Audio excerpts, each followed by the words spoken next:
Hey everyone, just wanted to sit down and do a quick review on the new Real Techniques Miracle Complexion Sponge. The packaging looks like this, and this is the sponge. As you can see, I've used it.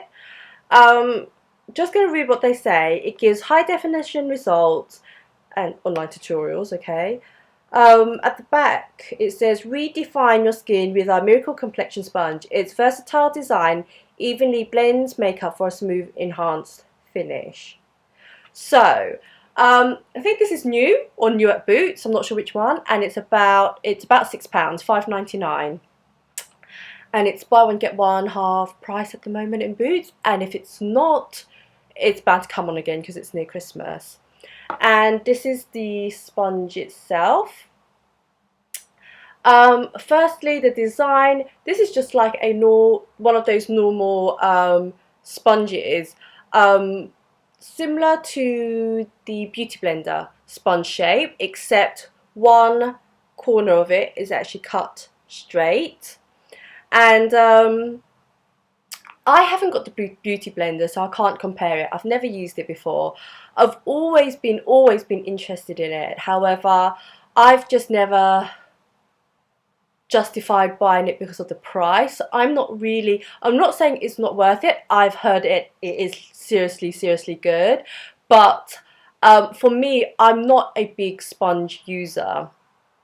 And just so you know, I have brought other dupes that's more cheaper, and I've never really liked them. However, I thought I'd give this one a go, just because I've got like the sets, the Real Techniques brush sets anyway, so I thought I should get this as well. And the first thing I've noticed that's different between this sponge and other sponges I've used, I think I've got the Cosmopolitan one, I've got an array of others that I don't know which ones I've got because I've just sort of chucked them in a basket because I've never liked it. But like I said, the main difference I've noticed between this sponge and those sponge, that this is less dense, is definitely more bouncy, which I've heard the Beauty Blender is. The other sponges I have are very dense. Even after soaking it in water and squeezing the water out, it was just too dense to use properly on my skin, and I really didn't like it. It was just too hard. Whereas this one, from the onset, I could feel that it's totally different. It's just less dense, which I think is the same as the Beauty Blender. I do wet this before using. You can use this wet and dry. However, because these sponges are porous, if you use it dry, you're going to end up using a lot of your foundation, because this will just soak in your foundation and you'll just be wasting a lot of foundation. So I always dampen it, and when you do, this sort of explodes to like double the size. But yeah, in general, I think I actually quite like this sponge, surprisingly. Like I said, I'm not a sponge user, and I can't say this is something that I'm going to reach for all the time. I just prefer my brushes. However, apart from the Beauty Blender aside, because I haven't used that, compared to the plethora of other sponges I have, this one is definitely the best one I've used so far. Just because, like I said, it's less dense, it's easy to bounce off your face and get a nice, flawless, smooth foundation finish. I love this side here. I think on the video, Samantha Chapman does say something like, this is great for applying the foundation and then you use this side to blend it all in. I just apply and blend using this side. I just love the flat side more. And if there's any areas where I think has too much foundation, then I'll use this side to just blend it out a bit more. I do use the bottom bit. I have used the bottom bit for concealer. However, I still prefer my brushes for concealer, where I can spot conceal more precisely. But if you have a large area to conceal, then this bit is great for that.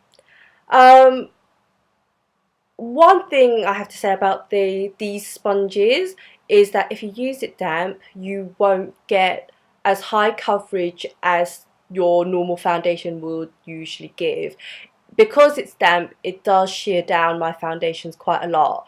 So I think to have some sort of coverage, I use quite a high coverage foundation when I'm using this sponge, because it does, like I said, it does shear down my foundation. But other than that, um, I think this is a great sponge. It washes out really well. I mean, I know this is washed, and I know I do have some staining on there. However, I guess that was my own fault because I didn't have time last morning, the last time I used this, to wash it straight after using it, which I've used this quite a few times to test it out, and I found that each time I used it, it washed out really well, barely any staining at all. But that morning when I used this, I didn't have time to wash it, so I washed it after I got home, and I couldn't really get the stains out. But I did wash it thoroughly, so I know it's definitely clean. Um, that's the one thing why I don't really use sponges as well. It's just that I don't know how clean they actually are, whether you can actually get all the little bits of foundations and everything out. It just seems like a big breeding ground to me. However, I'm sure it's fine because everyone uses the beauty blender. So I just use baby shampoo. I just use my little boy shampoo to wash this, and it just washed out really, really well. I mean, I know there's stains on there, but I've used this so many times. This is sort of like nothing, I think, compared to how dirty some sponges can be. So yeah, and then after I finished using it and cleaned it, I definitely recommend thorough cleaning every single day when you're using these sponges. I just let it dry, and then it just goes back to this size, which is slightly bigger than when I first brought it, but definitely shrunk a lot. Um, but yeah, if you're looking for a sponge applicator out there, I definitely recommend this. It's really inexpensive. It's £6. I have, like I said, I've brought other sponges before, and I think one of my more expensive sponges was actually near £20, which I know is crazy considering I didn't want to fork out for a beauty blender. But that sponge I had actually asked my hubby to buy, and I actually asked him to buy me another one, which was, I think, around £8 from Sasa in Hong Kong.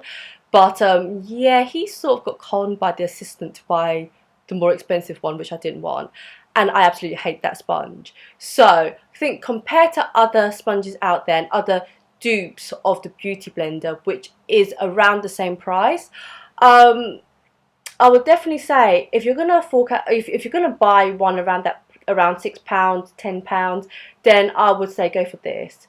Because considering I am not a fan of sponge applicators, I actually quite like this, and I've taken to using this not necessarily every day. I still love my brushes, but whenever I feel like I don't need as much coverage, or I want to shear down a high coverage foundation because I like the look of it but I don't need such high coverage, then I definitely reach for this. So that is my take on this, on the Real Techniques Miracle Complexion Sponge is what they call it. If you have any questions about this, then let me know. I doubt I've covered everything considering I've blabbered on for so long. I tend to just miss out important information. So if you want any more information on this, then let me know and I will get back to you ASAP. I will try and do a more in-depth review stroke have more photos on my blog when this goes up. But if it's not on my blog yet, just give it a couple of days. It usually takes me a couple of days to finish that bit off. But yeah, thank you for watching, and I'll see you in my next video. Bye!